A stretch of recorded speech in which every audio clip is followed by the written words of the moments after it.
मछली शहर से विधायक डॉक्टर रागिनी हमारे साथ मौजूद हैं बातचीत करने के लिए। महिला सशक्तिकरण की तरफ एक कदम और उत्तर प्रदेश ने बढ़ाया। ऐतिहासिक दिन, पूरा का पूरा सदन का दिन महिलाओं के लिए आरक्षित था।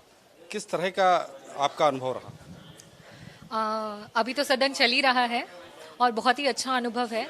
मुझे लगता है कि आज़ादी के 75 वर्षों में पहली बार हुआ है कि जो नियम भी उत्तर प्रदेश में प्रस्तुत किए गए हैं वो महिलाओं ने प्रस्तुत किया है, और उसके लिए मैं अपने राष्ट्रीय अध्यक्ष श्री अखिलेश यादव जी का बहुत बहुत धन्यवाद करती हूँ कि उनकी इतनी अच्छी और प्रोग्रेसिव सोच के कारण आज हम लोग विपक्ष में होते हुए भी अगर महिलाओं का रेशियो देखें तो हम बराबर हैं उनके, और कहीं से भी हम कम नहीं हैं।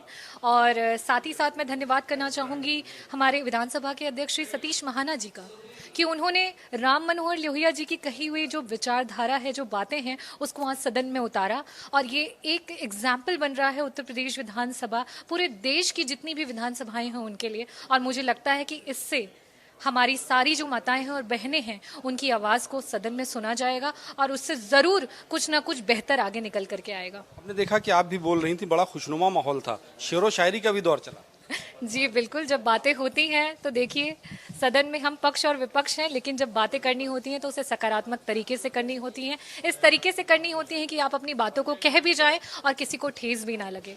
तो ये तो सफ़र जारी रहेगा और मुझे लगता है कि अभी तो बस शुरुआत हुई है। अभी और भी महिला विधायक है जो अपनी बातों को रखेंगी और इसी तरीके से सब अपनी बातों को रखती जाएंगे। आपकी जो आज भूमिका है वो दोहरी भूमिका थी, एक विधायक के तौर पर भी और एक महिला के तौर पर। जी, मैंने अपने वहाँ पे भाषण में भी कहा कि एक बहुत बड़ी रिस्पॉन्सिबिलिटी थी, और जैसा कि हम जानते हैं कि सिर्फ 9% महिलाएं हैं जनप्रतिनिधि के रूप में पूरे देश में अपने कर्तव्यों का निर्वहन कर रही हों।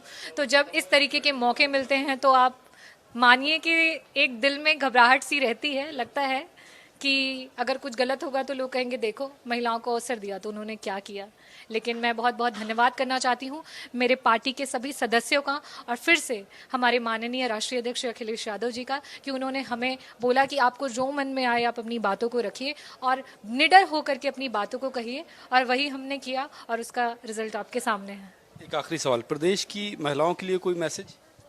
मैंने मैसेज दिया है अपने भाषण में और फिर से बोलना चाहूँगी कि हमें नारी को हमेशा उस तरीके से ट्रीट किया जाता है कि आप सीता बने और अग्नि परीक्षा दें, लेकिन अब ये 21वीं सदी की नारी हैं और अब आपको द्रौपदी का रूप लेना होगा और आपको खुद ही शस्त्र उठाना होगा। अब गोविंद नहीं आएंगे, और इस सरकार में तो ये सत्य है कि अब गोविंद नहीं आएंगे।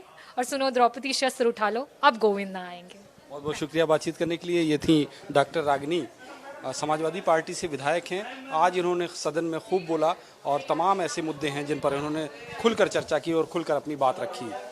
कैमरामैन आशीष के साथ फरमान अब्बास, इंडिया न्यूज़, लखनऊ।